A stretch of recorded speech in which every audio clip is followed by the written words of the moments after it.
Hey everybody, what's up? Welcome to Rock Gamer, and it's Throwback Thursday, where I highlight some of my favorite songs that Harmonix has released as Rock Band DLC over the years.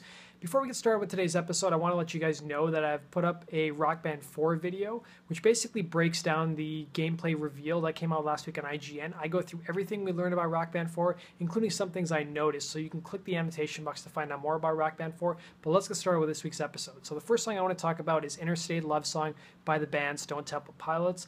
This song was released during the infancy days of Rock Band 1 when DLC just started coming out. I remember this song which seemed like yesterday, but in fact it was all the way back in early 2008. What a fantastic song. I remember being a kid back in the 90s and hearing this song on the radio all the time. Little did I know that Stone Temple Pilots sang this song years later, and what a fantastic song it is on drums. I play on electronic drum kit, and one of the big advantages of playing on electronic drum kit is that I can finally play rim shots. And this is a song that has the intro where you're playing the rim shot and the hi-hat, and it's a lot of fun to start out the song with. This is also a really good song if you want to practice your open hi-hat skills. There's just some really fun playing on the open hi-hat in this entire song. It's not an overly difficult song, but it does have enough variation to keep things fresh and interesting. And if you're new to expert drums, this is a really good song to play expert drums on. The guitar is pretty solid. It's a pretty easy song on guitar. The main riff is pretty easy to play, and there really are no guitar solos, but really what makes the song fun on guitar are the chord changes. The bass is probably the weakest instrument, but that's not really saying much. This is the best song of the week on bass. The bass is pretty easy, but there's enough variety here and some fun stuff during the main guitar riff that is actually a little bit challenging on bass. Let's go into our second song of the week. So this is our second song of the week. It's from another 90s band. This is Silverchair with the song Tomorrow. I don't really know if these guys ever had another hit. They did have another song that was released in Rock Band, but I always think that these guys are a one-hit wonder. And this is a really fantastic song on drums. It starts out just like Interstate Love Song with rim shot and hi-hat. So if you have that electronic drum kit, let that rim shot ring.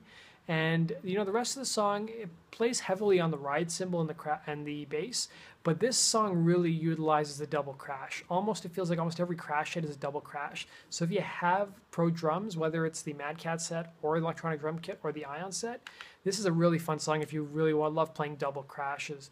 The hardest part of this song is probably the bass drum pattern where you're playing really fast two kick drum notes. Other than that, it's a pretty basic song with some fills thrown in on the toms as well. The guitar is pretty easy like Interstate Love Song, but really what keeps the song fun are the chord changes. The bass is probably the weakest song out of all the instruments. Let's go on to our final song of the week. Our final song of the week is another 90s song from the Seattle band Screaming Trees. It's the song Nearly Lost You.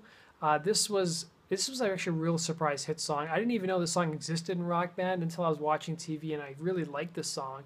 And then I went and Googled it, and sure enough, it was on Rock Band DLC store. So this is a really great song on drums. It's probably the best song of the week on drums that I'm for this week. There's a good amount of variety here. You'll be playing a lot on the hi-hat, snare, and then you'll be playing on the ride and snare. But it does not your basic beat. There's a lot of variety thrown in there. And then the intro and then the bridge section of the song feature this, bridge where you're basically playing on the toms, and it sort of feels similar to the drum solo in Spoon Man by Soundgarden. This is a really great song on drums. Highly recommended if you want something that's not too difficult, but features a lot of nice little variety. The guitar is probably the hardest song of the week so far. The main riff has some really tricky chord changes I found. And keep in mind, I'm not a great guitar player, but I did find some of the chord changes difficult.